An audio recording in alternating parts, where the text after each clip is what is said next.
Hi, everyone.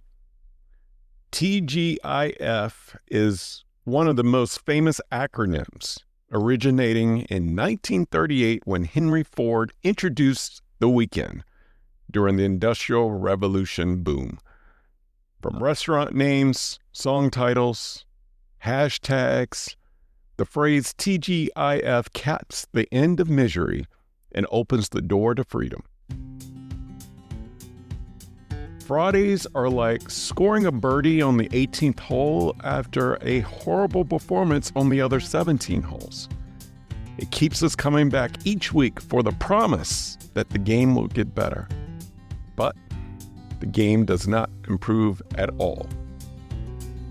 The fact that Fridays have been identified as the happiest day of the week for nearly 100 years is an indicator that there is still a labor crisis at hand. When we come back, we will dive into how we can make Mondays feel like Friday. And yes, it is possible.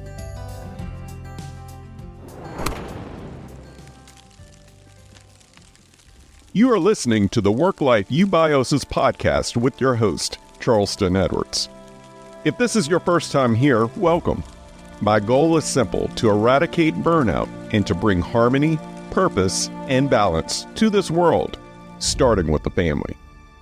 My hope is that this show and the story shared will provide encouragement and ideas that will be valuable to you on your journey to work-life freedom. So let's dive in to today's episode.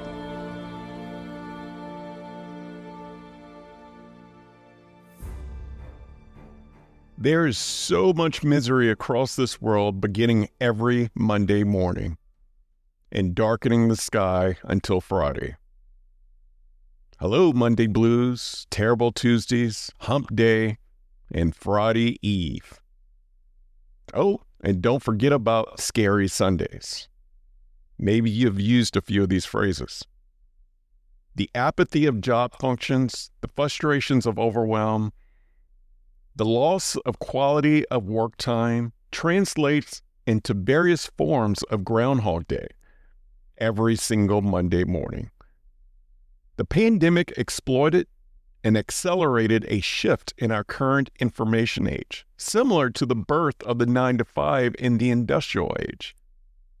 The result, as we've seen it, was the Great Resignation, quiet quitting, hybrid work, and normalization of the 4-day work week. But no matter how much freedom we've tasted because of technology, the Monday blues still loom.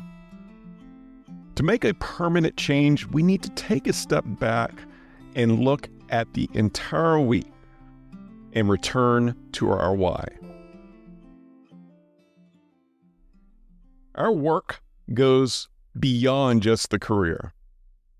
We are quick to forget that there is work at home, work in our families, work in parenting, work in our health, and work to support our communities. We are whole beings with many dimensions of our livelihoods that work in harmony for the entirety of our days, weeks, and lives. This is the rule of life.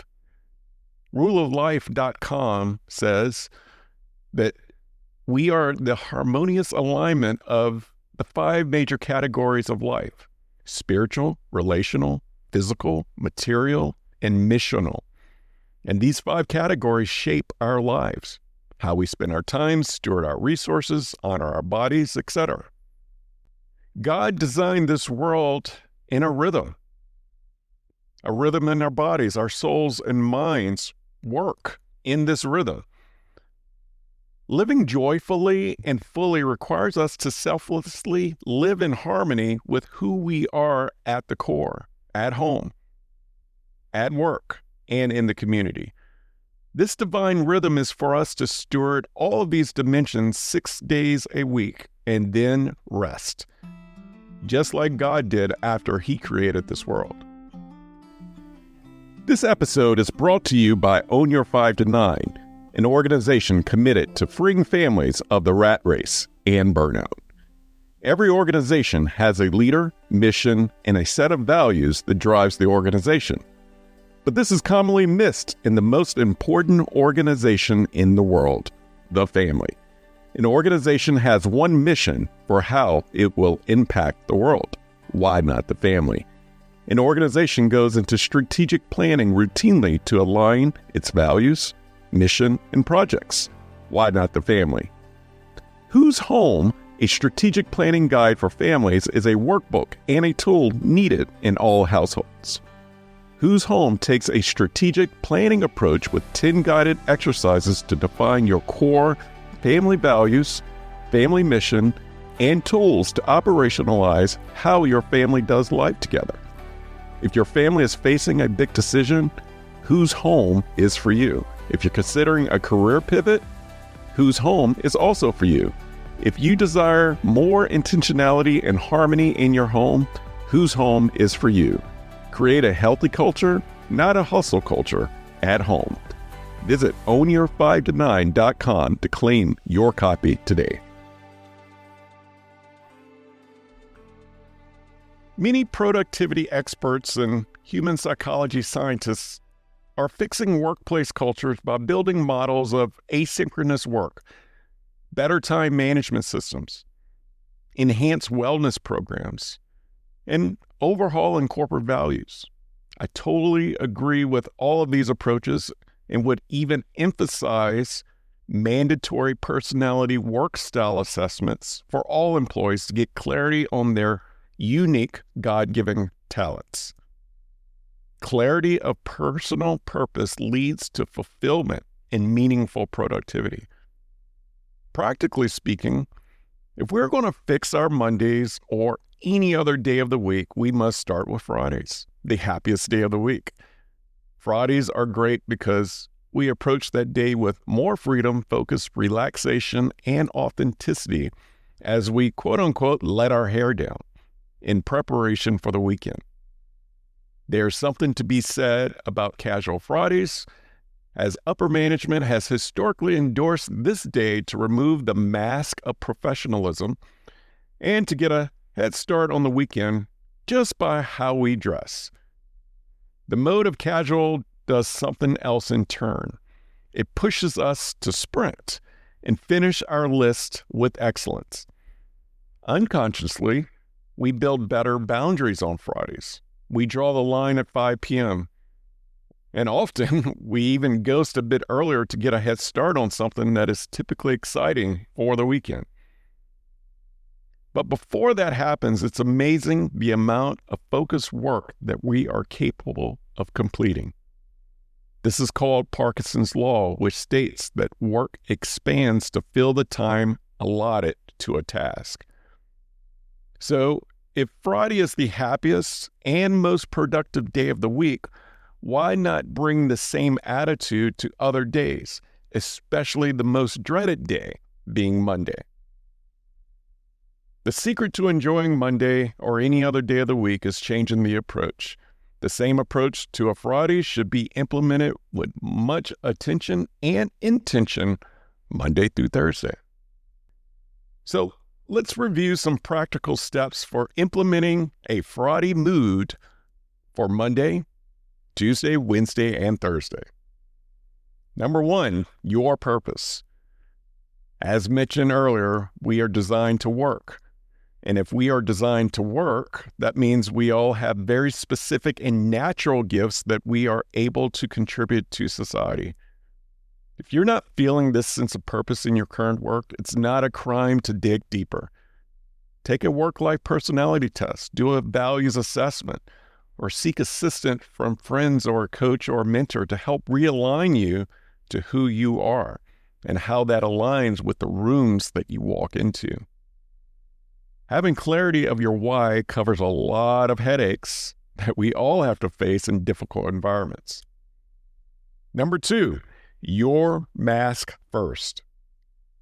There is a 71% chance that if you take a meeting request in your inbox, it's going to be an unproductive meeting, according to a research report by Zippia.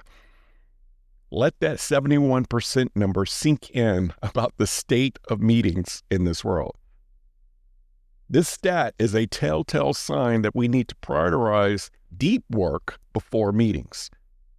Collaboration is great and it's necessary, but boundaries are needed.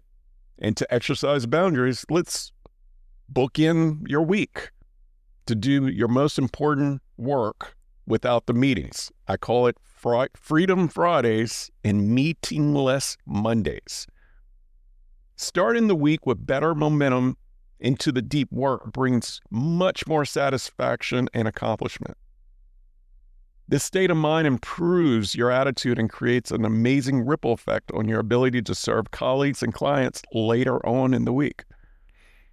The bonus is that if you need to take an extended weekend, you have fewer hurdles because that work is done. Number 3, your after hours. Like Fridays, why not build unmovable time blocks of your end time on Monday and throughout the week? Build a reward system to incentivize leaving on time and forcing you to focus on the job at hand. Maybe it's networking, a happy hour, or cooking with your family, or going out to eat with your family. Maybe it's a hobby or a side hustle that you're committed to. And then number 4, your authenticity. Since the pandemic, there are more days of the week to be casual outside of Friday. And you know what's special about Casual Fridays? It's not just about the attire, it's the attitude. Building casualness into other days besides Friday has its advantages, such as increasing energy, fostering better connections with colleagues, and showing up authentically. One bonus tip to make Mondays better is to take at least 30 minutes on a Friday afternoon to organize your next week or two. Have your to-do list side by side with your calendar, and make sure big projects get at least 2 or 3 hour blocks on your calendar starting on Monday. This helps immensely coming into Monday with a clear vision for the week. And then don't forget to hold the line. If something didn't make it on your calendar during your Friday brain dump, then it needs to wait until the following week. We have more control than we think. So don't let Mondays destroy your mood. Whatever you do to find joy on Friday, bring that same posture, attitude, and freedom to Monday and watch the rest of your week reap the benefits. Have a good week.